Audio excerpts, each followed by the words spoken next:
প্রিয় দর্শক, আজ আমার প্রথম অভিষেক, প্রথম যাত্রা।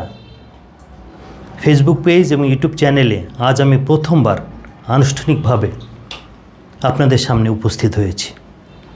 আমি বিশ্বাস করি শুধু ভাইরাল হওয়ার জন্য নয়, সোশ্যাল মিডিয়া ব্যবহার করা উচিত।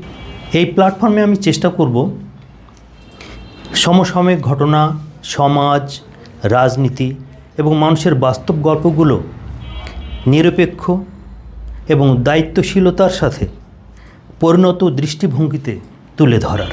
এখানে থাকবে না কোনো বিভ্রান্তি, থাকবে না কোনো অপ্রয়োজনীয় চিৎকার, থাকবে তথ্য, বিশ্লেষণ এবং সম্মানজনক আলোচনা। সেই সাথে থাকবে পারস্পরিক শ্রদ্ধাবোধ, থাকবে গঠনমূলক সমালোচনা। আপনাদের ভালোবাসা, সমর্থন, সুচিন্তিত মতামত এবং গঠনমূলক সমালোচনাই হবে আমার সামনে চলার পথ এবং পাথেয়। আশা করি এই যাত্রায় আপনারা আমার পাশে থাকবেন, আমাকে উৎসাহিত করবেন, আমাকে সহযোগিতা করবেন। আপনাদের সবাইকে আমার নতুন ফেসবুক পেজ ও ইউটিউব চ্যানেল এমামলস ভিউয়ে স্বাগত। সবাই ভালো থাকবেন, সুস্থ থাকবেন। ধন্যবাদ।